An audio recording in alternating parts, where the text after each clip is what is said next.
Hola, buenos días y buenas tardes, según de qué lado del Atlántico estén. Nosotros estamos del lado viejo del Atlántico, del lado de Madrid, o sea que aquí son las 1 de la tarde y estoy nada Hola. menos que con Daniel Lacalle, que es uno de los economistas más influyentes de Europa, nada menos. Así que es un gran placer, además un gran amigo, con lo cual es un gran placer y un gran gusto estar aquí con Daniel. Y del otro lado, en Buenos Aires, lo tenemos a Martín Simonetta, que es el CEO de la Fundación Atlas, muy prestigiosa fundación que hace muchos años se está dedicando Ahora te a yo. la economía de mercado. Y en Miami, Agustín, ¿nos escuchás desde Yo. Miami? Martín, ¿estás ahí? Desde Buenos Aires. ¿Martín? Sí, estoy acá en Buenos Aires, sí, sí, exactamente, los Vale, escucho muy bien. muy bien.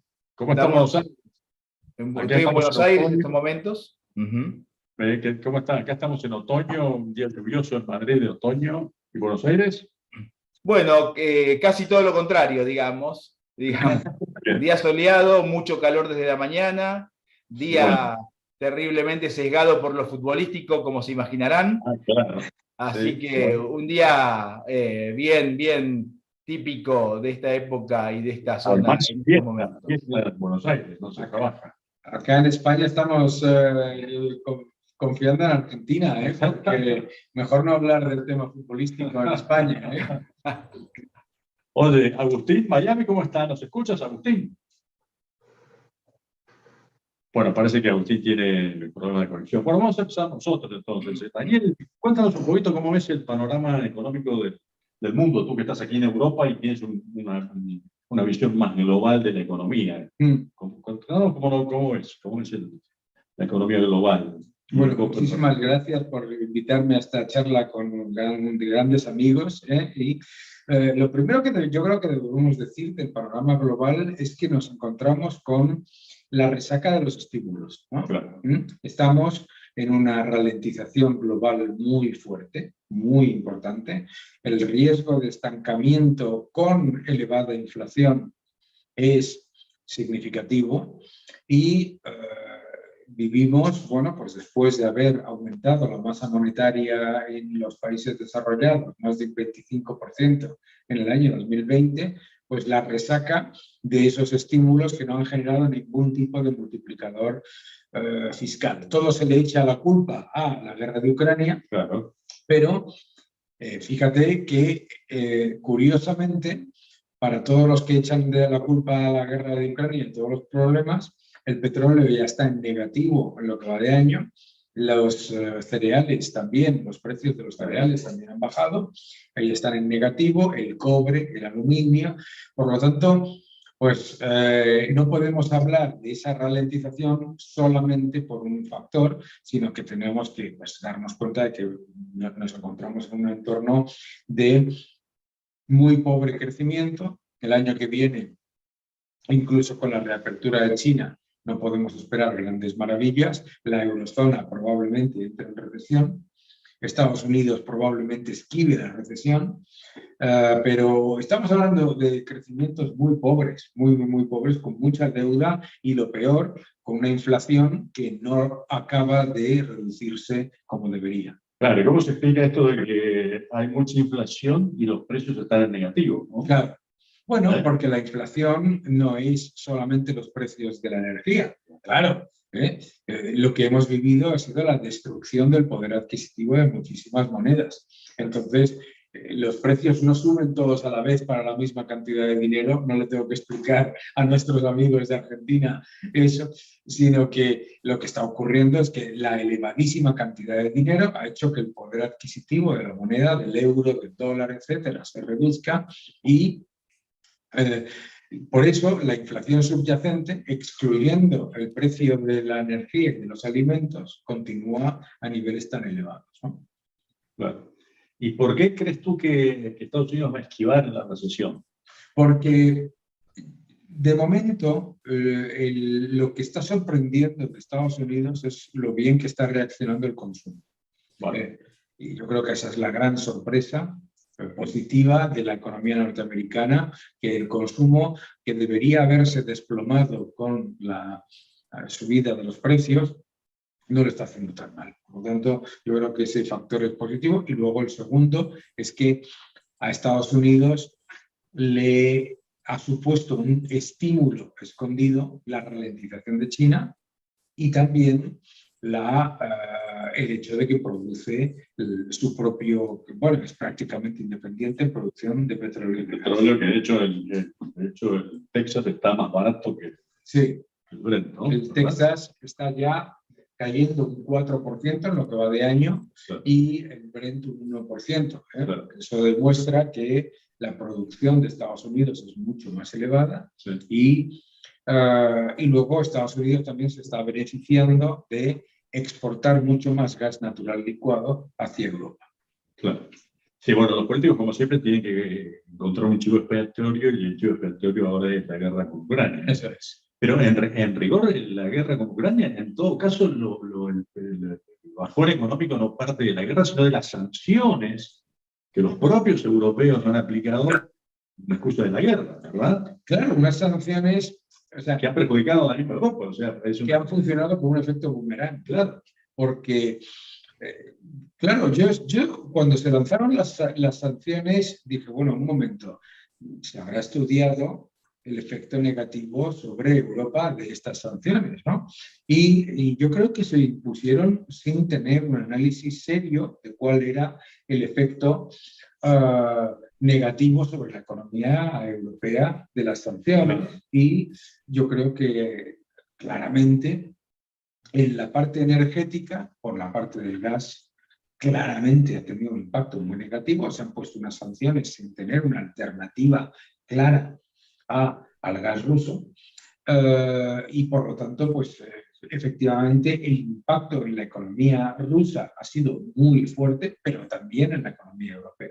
Claro. Bueno, como siempre ocurre cuando el Estado coacciona cualquier medida, ¿no? Claro. Aunque lo hagan con buenas intenciones, aunque lo hagan diciendo que están defendiendo algo, en realidad cuando el Estado coacciona alguna medida en contra del mercado, o sea, cuando coacciona al mercado, cuando violenta al mercado, termina destruyéndolo. Efectivamente, claro.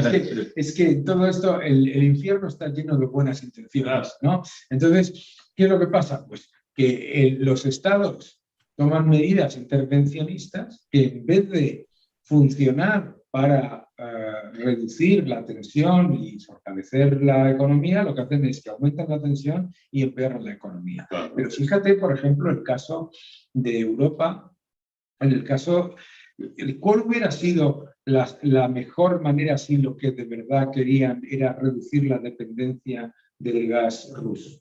Pues llegar a acuerdos multilaterales con los principales suministradores de gas del mundo a largo plazo, lo ha hecho hasta China, y vía competencia, vía mayor diversificación y vía mayor oportunidad de diversificar esas fuentes de suministro, se habría conseguido un efecto positivo para la economía y también para reducir la dependencia de la Rusia. Sí, claro, muy bien. Agustín, ¿nos estás escuchando o no has podido conectarte? Sí, estamos conectados. Vale. Contanos un poquito, acá dice Daniel, comentó recién, no sé si lo escuchaste, que parece que la economía de Estados Unidos va a zafar de la recesión. ¿Cómo lo ves vos de ahí, desde Miami? Bueno, buen día, ¿cómo les va? Un gusto saludarlos a todos.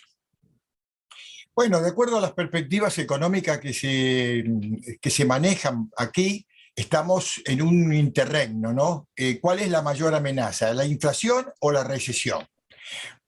Casualmente, en estos últimos días, el presidente de la Reserva Federal, el señor Powell, acaba de señalar que una desaceleración en el ritmo de los aumentos en las tasas de interés después de lo que se ha sucedido en todo este año, teniendo en cuenta que la Fed ha ido bastante lejos, se pronostica una recesión para el año 2023. Bueno. Y Martín, ¿cómo ves ahí Buenos Aires, ahora con Lula en Brasil y con esta condena a Cristina? Bueno, acá digamos que tenemos otros parámetros para medir la inflación, ¿no? La inflación anual de un país europeo o Estados Unidos es un mes nuestro, ¿no?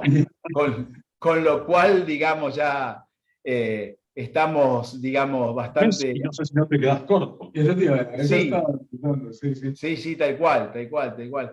Así que, y bueno, las expectativas de inflación son superiores al 100% para los próximos 12 meses en Argentina, según el mismo Banco Central, y si uno mira incluso las tasas de interés a que se negocian, digamos, los títulos del Central de acá a los 12 meses, son 107% para empezar a hablar.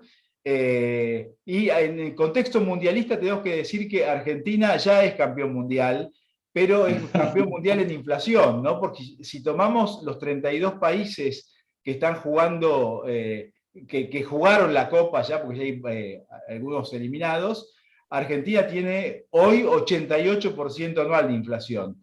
La sigue Irán con 52%, luego Polonia con 18% y luego el resto. Digamos. Bueno, le ganamos a Polonia 2 veces, entonces, al fútbol y a la selección, ¿eh?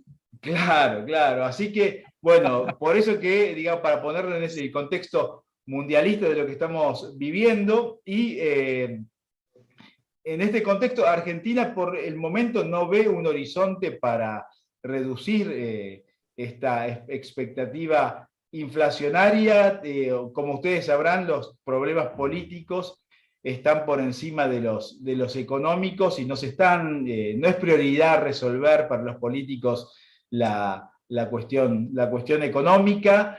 Por el otro lado, digamos, vemos que la suba de los precios de los commodities, y acá quería, no sé si hablar ahora o después hablar un poquito más, pero menciono dos temas, ¿no? Pero uno, como consecuencia de las políticas vinculadas al COVID, ¿no?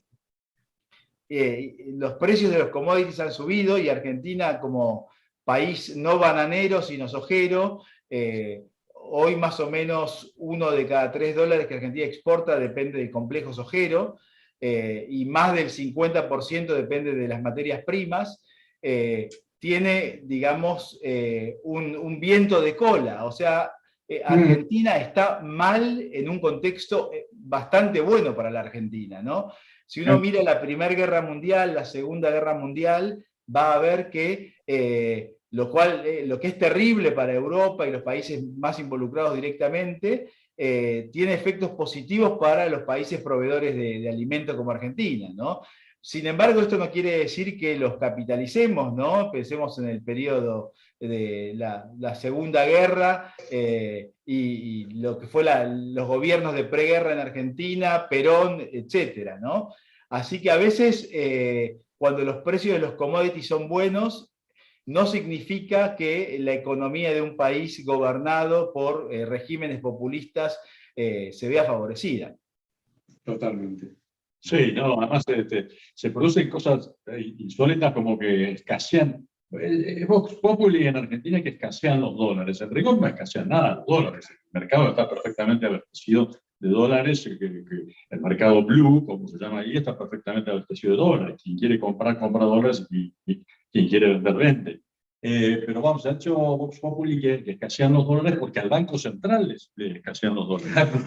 Vamos a ver. Al Banco Central le escasean los dólares porque los venden muy baratos, entonces la demanda es muy alta, y los quiere comprar muy baratos, entonces la oferta es muy baja. Entonces, así, obviamente, le van a faltar dólares. Martín, a mí es que me impresiona que en un país en el que tiene más de 10 tipos de cambio diferentes del dólar, que ya no saben qué nombre ponerle, el dólar Coldplay, o sea, el gobierno tiene todas las maneras de robar dólares a la economía y sin embargo el Banco Central sigue con dificultades para conseguir unas pocas reservas. Tal cual, ¿no? Y tenemos esta inflación altísima que les mencioné, y esta inflación altísima es con precios reprimidos todavía. Por ejemplo, el precio del dólar. El dólar oficial es un dólar teórico solamente para las pocas importaciones que se autorizan. y todos debemos recurrir al blue, al dólar MEP, a distintos tipos de dólares, a todos los que ustedes mencionaron, pero la inflación actual es una inflación mentirosa porque, repito, hay precios reprimidos, también las tarifas de los servicios públicos están reprimidas porque están por atrás de la inflación, y ni hablar muy lejos de la evolución del dólar blue. Así que la inflación, si se sinceraran todos los indicadores, debería ser mucho mayor, ¿no? Pero bueno, después ya charlaremos de este tema, ¿no? Pero la cuestión institucional política es la clave de todo esto, y ha habido una condena teórica, ¿no? Con comillas, a Cristina Kirchner, que no va a ir presa nunca, porque ella cumple 70 años y después va a tener prisión domiciliaria. Así que lo que digamos es el centro de atención de la actividad política está en esas temáticas y no tanto en solucionar los problemas de la gente, básicamente, ¿no? Así que este es el tema. Sí, en realidad yo creo que el gobierno es consciente de todos los errores y todas las inconvenientes que está provocando. Lo que pasa es que, como decís vos, la prioridad no es la economía, sino mantener el poder político el mayor tiempo posible. Por eso ellos están enfocados en mantener el poder político todo lo que puedan, y por eso que cometen errores económicos, ¿no? sin que les importe, ¿no? Porque yo creo que son bastante conscientes de los inconvenientes que provocan. Decime, ¿cómo ves ahora entonces el panorama con Lula? Que se nos viene Lula. Ya nos quedan poquitos días. Bueno. Brasil es un socio muy importante de Argentina, ¿no? Sí, creo que es importante comentar que si uno mira el mapa de América Latina, ve que está prácticamente todo en rojo, ¿sí? Pero hay distintos tipos de rojo. No es lo mismo Venezuela, la Venezuela de Chávez Maduro y la Argentina de los Kirchner, que, por ejemplo, Bolivia tiene una tasa de inflación cercana al 2% anual, por ejemplo. Y Lula, si bien es un gobierno de centro-izquierda, populista, cuando gobernó, el año que más inflación tuvo fue del 6% anual. Con lo cual, digamos, para separar, ¿no? Porque desde el kirchnerismo de Argentina se quieren colgar de la imagen de Lula, que institucionalmente tiene todos los problemas que conocemos e ideológicamente también, pero fue un poquito más prolijo. Dio planes sociales, aumentó la presión fiscal, pero mantuvo la inflación, digamos, a niveles, entre comillas, aceptables. Pero hoy Lula va a gobernar con un parlamento dividido, ¿no? Con lo cual las circunstancias para su gobierno son diferentes, ¿no? Con lo cual es un Lula maniatado que va a tener que resolver muchos problemas, y las situaciones se tornan difíciles para los populistas cuando no tienen la billetera en la mano, no tienen la billetera vacía. Sí, Lula fue un poquito un caso como el de Chile, ¿no? Que los socialistas chilenos tuvieron la astucia o la inercia de conservar lo que habían hecho los gobiernos anteriores. Entonces Lula se benefició con el gobierno anterior de Enrique Cardoso, que hizo un gobierno bastante prolijo, con unas cuantas privatizaciones y bastantes desregulaciones, y Lula se benefició de eso. Lula heredó eso y recibió todo ese bagaje. Por eso es que la economía... Y el boom del petróleo. Y el boom del petróleo. A Lula le benefició masivamente la subida de los precios de petróleo, y en el momento en el que empezaron a revertirse, claro, ya no era él presidente, era Rousseff, y ahí empezó el problema grave de Brasil. Pero, claro, como bien decía Martín, Lula se benefició del precio del petróleo, pero es que Alberto Fernández se está beneficiando del precio de la soja y no mejora la economía, destruye igual. Tal cual, ¿no? Como decíamos recién, los gobiernos de América Latina y los países de América Latina, si hoy uno mira la matriz exportadora, en términos generales, seguimos siendo dependientes de materias primas, y la economía crece y baila al ritmo de las materias primas, de los precios de las materias primas, ¿no? Lamentablemente, ¿no? Casi ningún país, incluso Chile, con los minerales, el cobre especialmente, han logrado dar el salto, digamos, ¿no? De pasar a la siguiente categoría, de poder generar productos con mayor valor agregado, ¿no? Y un punto que quería comentar respecto de la Argentina es que, para tener en cuenta un poquito el potencial del país y dónde estamos, ¿no? Potencia y acto. Argentina es el 8º país más grande del mundo, como todos ustedes saben, se puede vivir de punta a punta en todos lados. El CEP es el 8º más grande en El superficie. territorio físico, En ¿verdad? superficie, ¿no? Y el séptimo es la India. La India tiene 1.300, 1.400 millones de habitantes. Nosotros tenemos 47 millones de habitantes, digamos. O sea, esto para dar una idea de el festín que se puede hacer en un país como este, ¿no? Entonces, es un país gigante, totalmente vacío, ¿no? Y si uno analiza los precios, esto es para otra charla, de una hectárea, por ejemplo, en el norte de Argentina, la conseguís por $1.000. Hoy $1.000, 1.000 euros, que están parejos. Algo que para un europeo es algo imposible, ¿no? Pero los precios de las tierras son increíblemente baratos, ¿no? Justamente por este contexto también, digamos, que hace difícil encontrarle rentabilidad, ¿no? A estas tierras. Claro, sí. Agustín, ¿cómo ves en Estados Unidos, cómo ven esto, la próxima llegada de Lula? ¿Tienen alguna... Agustín, ¿me escuchás? Sí, te escucho perfectamente. Vale, ¿cómo lo ven? ¿Cómo ven a Lula viniendo ahora dentro de poquito? Bueno, con la expectativa y de alguna manera con la desconfianza de los regímenes que están pululando en América Latina, se está tomando todo con mucho cuidado porque evidentemente Estados Unidos no acepta ese tipo de gobiernos, gobiernos autoritarios, gobiernos que fundamentalmente vacían la economía y la riqueza de un país, como pasó en Argentina. Así que esta es la expectativa. Mientras tanto, aquí estamos preocupados porque, entre otras cosas, se hizo una encuesta reciente de economistas del Wall Street Journal, donde se pronosticó una recesión muy grande para el 2023. Inclusive se está hablando de poder, de quizá ingresar en una era de estanflación. Bueno, qué panorama. Sí, nuestras estimaciones para Brasil para el año 2023 es que en el mejor de los casos Brasil crecería un 0,6%, que es mucho menos de lo... Claro.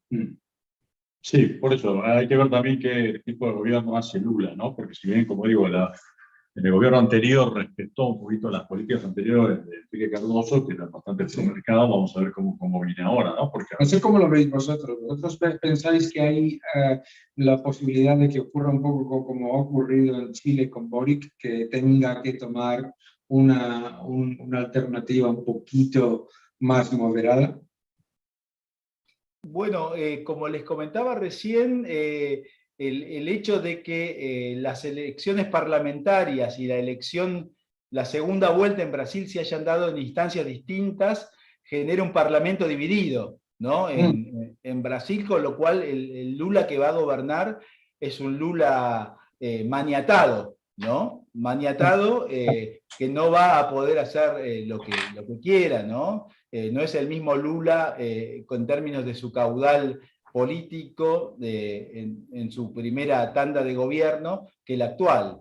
Así que creo que vamos a ver un Lula con menor margen de maniobra. Si uno mira para atrás los primeros gobiernos de Lula, uno piensa en los planes POMI cero, hambre cero, por ejemplo, tan característico, tan conocido, donde repartía subsidios o Bolsa Familia, otros planes, digamos, de distribución de subsidios y planes que afianzaban su ámbito populista, su liderazgo populista. Y si uno mira también el mapa electoral en Brasil, es muy interesante, porque y uno ve claramente que digamos, de la mitad para abajo todo el voto es de Bolsonaro, y de la mitad hacia el norte todo el voto es de Lula, ¿no? Es muy clara la identificación del voto según la región y según el nivel de desarrollo de la región. Recordemos que muchos estados del sur de Brasil han querido separarse de Brasil mismo hace tiempo porque decían, nosotros trabajamos para que ellos bailen. Entonces, los brasileños están indignados realmente, los del sur, grandes productores, por ejemplo, de soja y de industria agropecuaria. Si uno va por el sur de Brasil, es un nivel de desarrollo muy, muy interesante, una cultura de trabajo muy fuerte, se conjuga la magia brasileña con el orden, con el progreso y con una economía orientada hacia la exportación de clase mundial, ¿no? Y si uno va hacia el norte, ve básicamente todo lo contrario, ¿no? Y digamos, el principal motor es el turismo receptivo, básicamente, que tiene que ver con la belleza del país, pero no con una producción basada en la inversión y en la competitividad. Sí, además los kirchneristas están como aplaudieron el arribo de Lula, pero a mí me parece que Lula, sobre todo ahora con el desprestigio que tiene Cristina en todo el mundo, me parece que Lula no se va a acercar demasiado a los kirchneristas, ¿no? Me parece que más bien los va a tener de costado, porque, como digo, se han desprestigiado mucho y no creo que Lula quiera quedar pegado con ellos. Con lo cual eso también lo va a inclinar a hacer una política menos populista. Creo que se va a juntar menos con estos populistas. En todo caso, se juntará con los de Chile y con los de Bolivia, que son más discretos que los de Argentina. Fíjate, ¿no? Y ya ha tenido una tarjeta amarilla, utilizando el símil del Mundial. Porque si recuerdas, cuando Lula dijo que iba a proponer cambiar la Constitución para eliminar el techo de gasto y poder gastar mucho más, aumentar mucho el gasto público, inmediatamente los bonos de Brasil empezaron a caer, su rentabilidad exigida a subir, hubo un desastre a muy corto plazo en los mercados y rápidamente pues, tuvo que cambiar el mensaje, y además de dar un poco de tranquilidad, ¿no? Sí. Hablando de mercados, ¿cómo ves los mercados globales? Han venido bajando, ¿no? El Bolsero ha venido bajando bastante, el S&P, sí.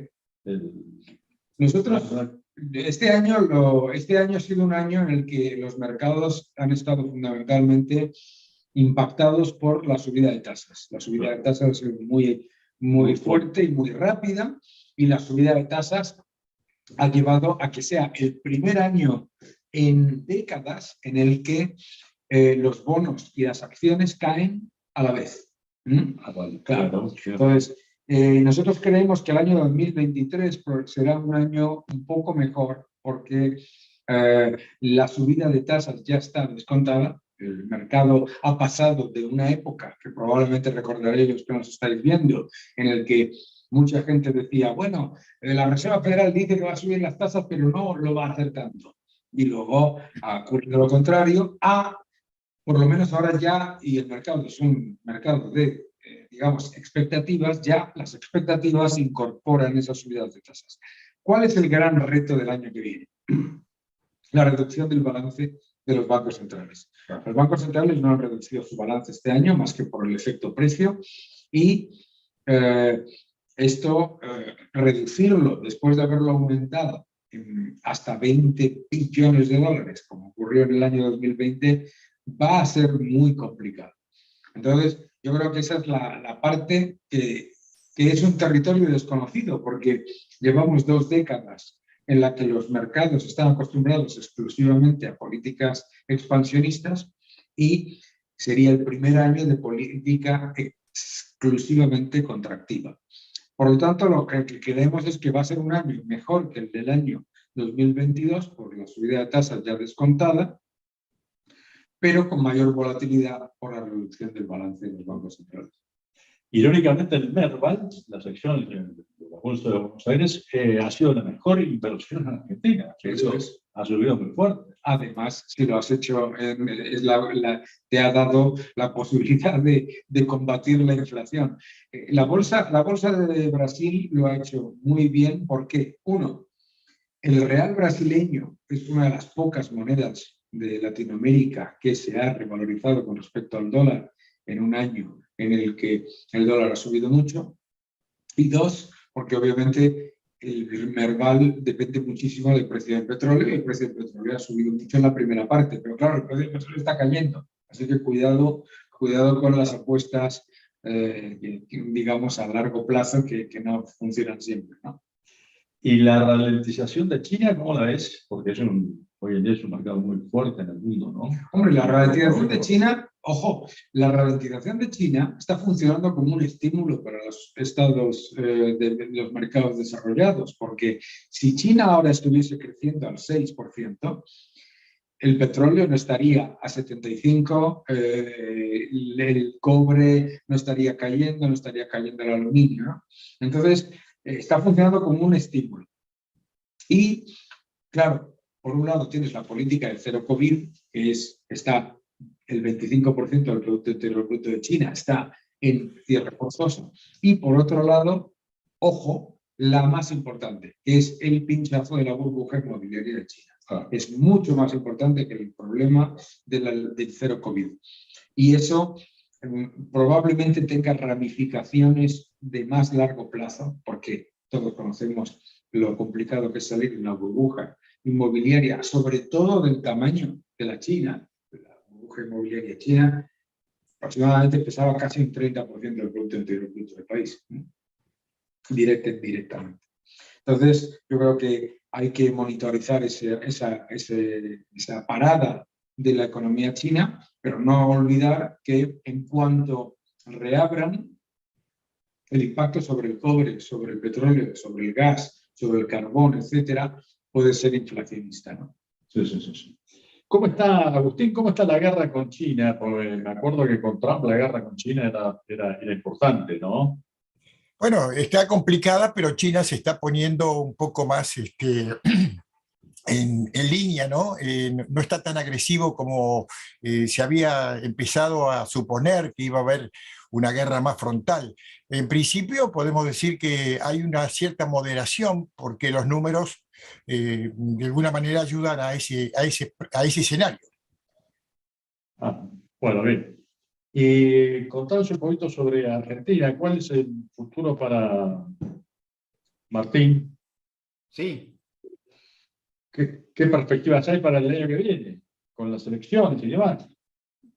Bueno, ¿Cómo ves? quería decir unas palabritas sobre el tema China antes y ahí paso a Argentina, si te parece. Porque para nosotros China es el segundo gran socio comercial. El primero es Brasil, el segundo es China, ¿sí?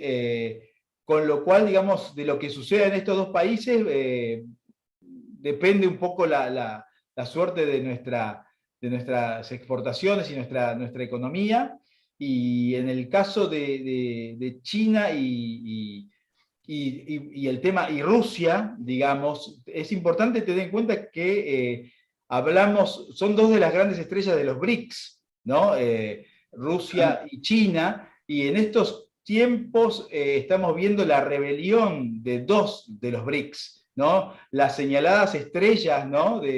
Integradas al nuevo mercado global capitalista, están mostrando que permanecen o mantienen vivo su espíritu anterior en muchos casos, ¿no? Ni hablar de lo que sobran las palabras para referirme a lo que está sucediendo con la Rusia de Putin, el país más grande del mundo en extensión, y China, ¿no? Un país milenario que juega, hace jugadas político-económicas de largo plazo, ¿no? Y es interesante ver las políticas chinas en el mundo, especialmente en América Latina, cómo va comprando porciones de empresas estratégicamente, cómo va comprando deuda, cómo va estableciendo relaciones con Argentina, con Chile, con gobiernos de izquierda, de derecha, de centro.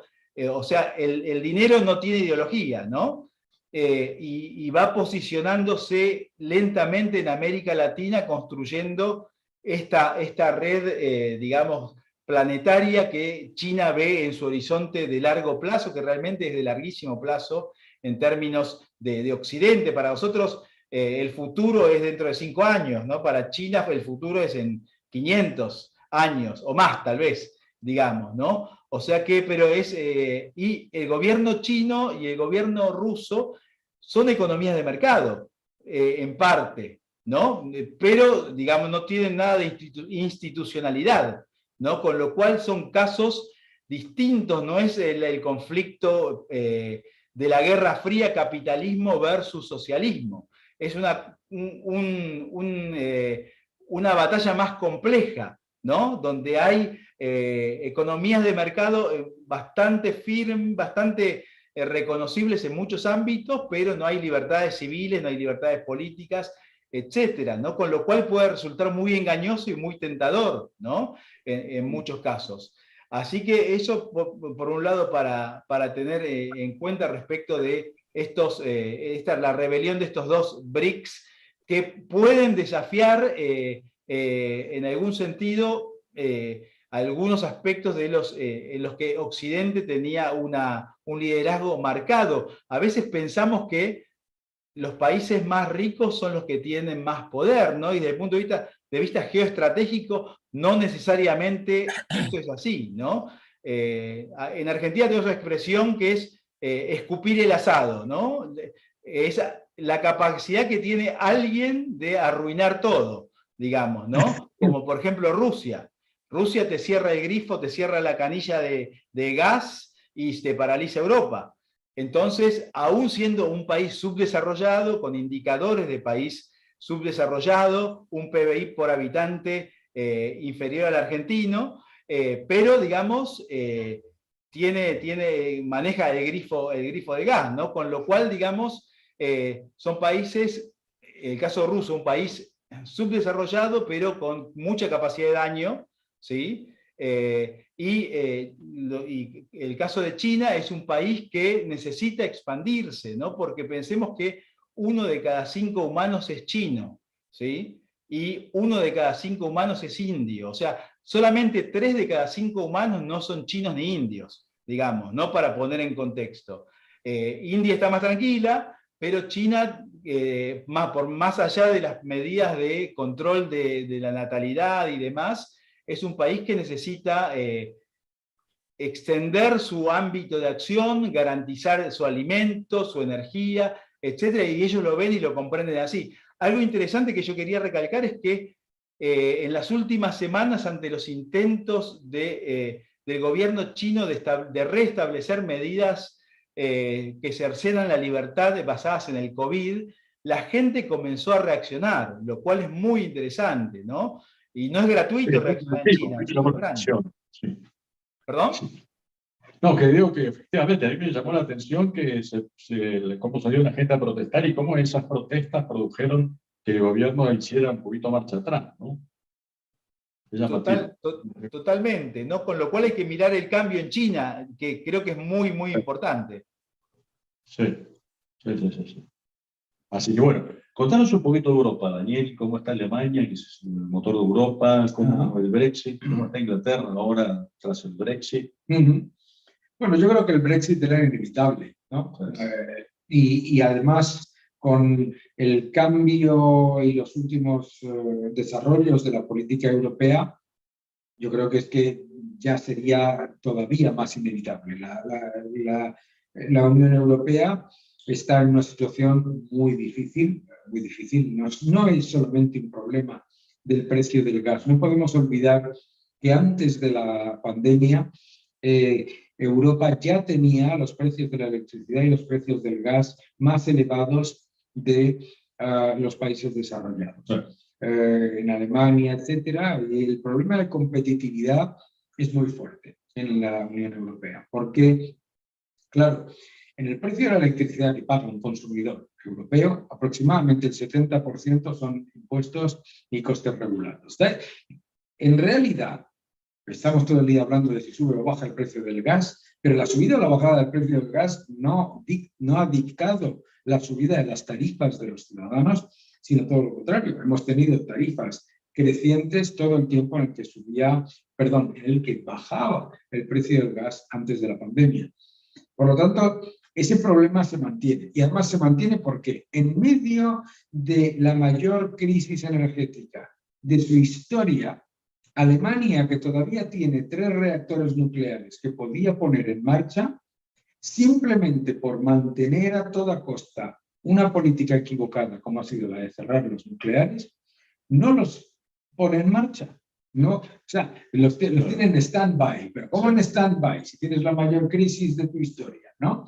Entonces, para mí, la gran frustración en la Unión Europea es que parece que los dirigentes de la Unión Europea se miran entre ellos, ¿no? Es como una clase en donde todos suspenden y se vanaglorian de que uno ha suspendido menos que el otro. Pero hablaba Martín sobre, mientras China, Estados Unidos tienen planes, tienen programas y economías que tienen liderazgo a largo plazo, en la Unión Europea parece que todos los países se comparan unos con otros en lo malo, ¿no? Sí, en la Unión Europea se debate mucho esto de gastamos menos que Bélgica. Hombre, no, habrá que decir, Bélgica derrocha más que otros, ¿no? Entonces tenemos un problema, y tenemos un problema muy importante, y ese problema de ralentización ahora mismo se disfraza bajo el paraguas de la guerra de Ucrania. Pero no podemos olvidar que en el año 2019, antes de la pandemia, en el 4º trimestre, Alemania ya estaba al borde de la recesión, Francia estaba al borde de la recesión, Italia estaba al borde de la recesión. Ojo, es que no eran economías que estuviesen creciendo al 3, al 4, al 5%, estaban en el estancamiento. Y yo creo que esa política se añade ahora a una política monetaria que ha sido muy equivocada, que ha sido jugar a ser la Reserva Federal por parte del Banco Central Europeo sin tener la moneda de reserva del mundo. Entonces, tenemos un problema inflacionario por primera vez en la historia del euro. Y esto...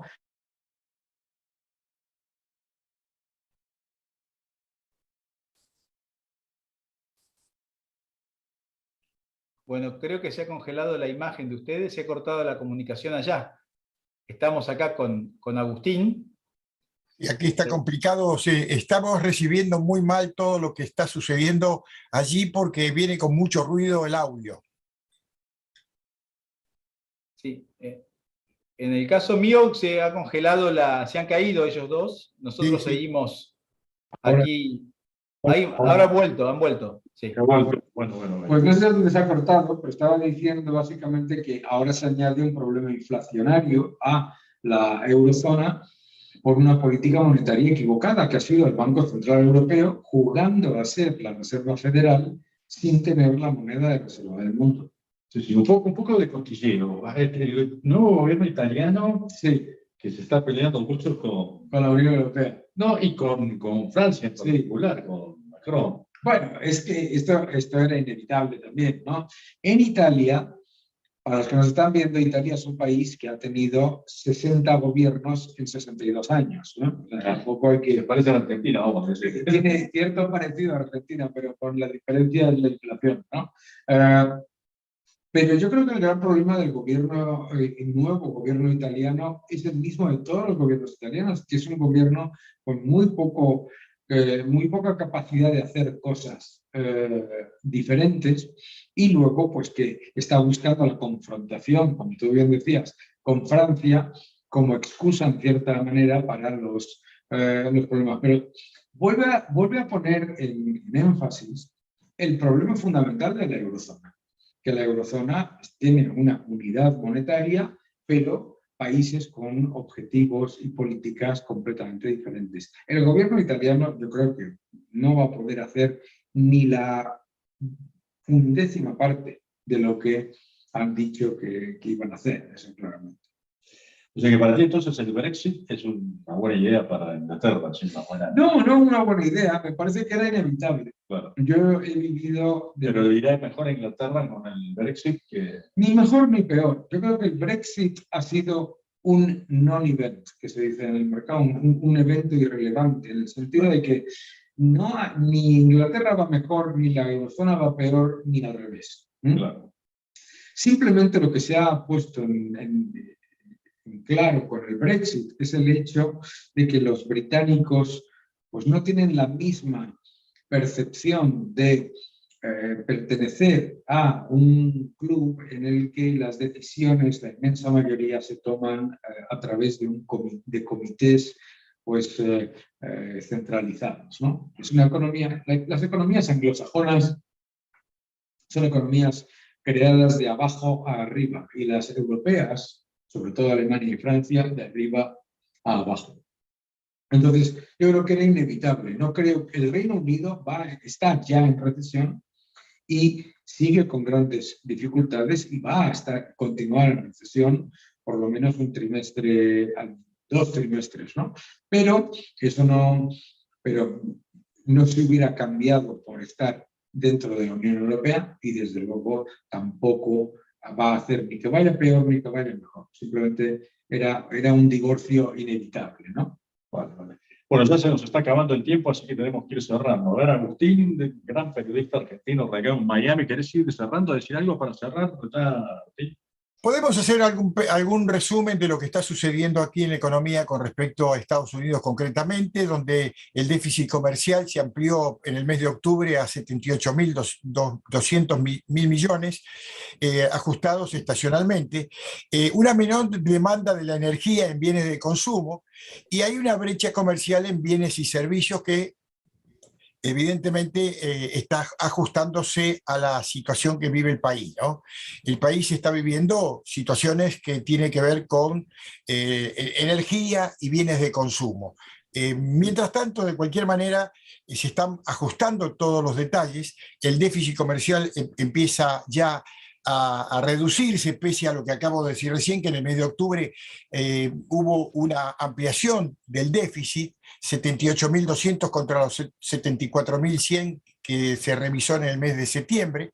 De cualquier manera, el país está pendiente de lo que está pasando en las relaciones con China, que si bien pareciera que hay un diálogo que permita establecer algún tipo de condición donde se pueda llegar a acuerdos entre mutuos y que no pase absolutamente más nada que rispideces, ¿no? En lo interior, lo que aquí está jugando en contra de la gente es el costo de la vivienda, que es el mayor componente de la inflación. Si bien el gobierno está preocupado por este tema, lo importante es que la gente está buscando propiedades y no encuentra. También el otro tema es el sólido informe que se acaba de conocer sobre el empleo en el mes de noviembre, que bueno, de alguna manera es positivo. Las solicitudes de empleo están cayendo, o sea que la gente no está saliendo a buscar empleo. Lo que quieren es un sólido empleo que le permita vivir dignamente, que le permita desarrollarse, y está dejando de lado todas aquellas ofertas de empleo que no reúnen estas condiciones. Por lo tanto, las solicitudes de desempleo han caído.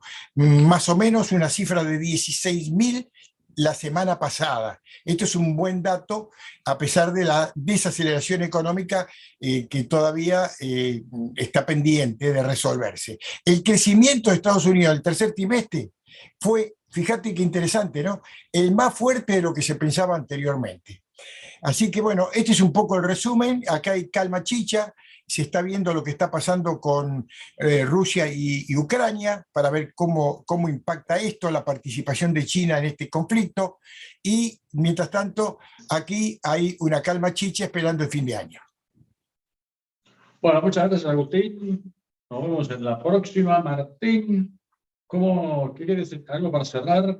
Bueno, finalmente quisiera referirme a la vigencia, ¿no?, de nuestro mensaje de las ideas de la libertad, de controlar al leviatán, ¿no? Siempre hay excusas para que el Estado crezca, vaya creciendo. Cuando hay miedo, también que se generan muchas veces miedos, son oportunidades que ven los burócratas y los políticos para extender y agrandar las garras de este leviatán gigante que se traduce en mayor presión impositiva, Estado gigante, mayor burocracia, y todas estas cuestiones que vemos que paralizan a las economías, ¿no? En el caso argentino es muy, muy claro, es clarísimo.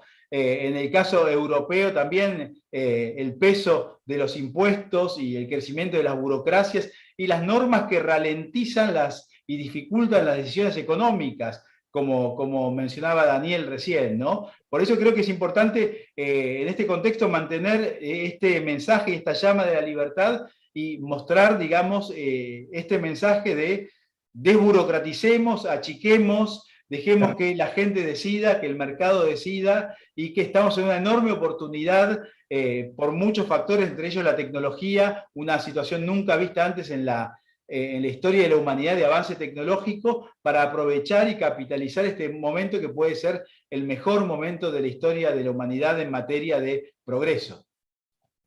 Bueno, muy bien, muchas gracias Martín desde Buenos Aires. Y bueno, cerramos esto aquí en Madrid, en el viejo continente. Daniel, ¿alguna reflexión para...? Me gustaría ahondar lo que acaba de decir Martín, que si hay algo que debemos recordar a todo el mundo, es que si ahora mismo estamos en la situación económica y de inflación que estamos, no es por errores del libre mercado o del capitalismo, sino del estatismo más feroz, que ha sido la monstruosa expansión fiscal y monetaria de los últimos años y ahora estamos sufriendo también los efectos del proteccionismo, que también es interferencia del Estado en las decisiones y en las relaciones comerciales de los países.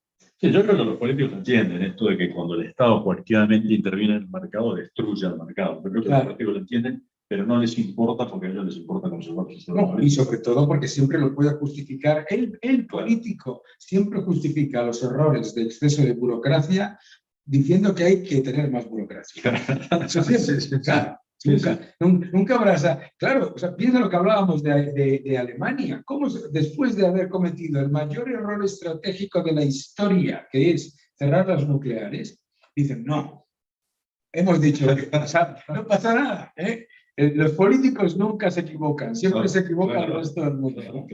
Me trasladan el problema. Bueno, muchas gracias y recomiendo tu programa muchas gracias. De YouTube, ¿cómo es?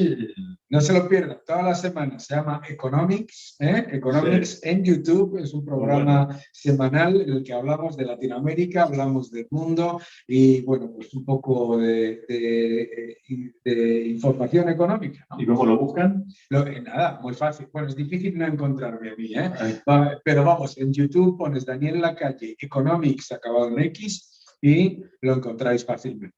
Bueno, muchas gracias a todos y nada, nos vamos, hasta la próxima. Gracias Richard por estar ahí atrás manejando esto y nada, hasta la próxima.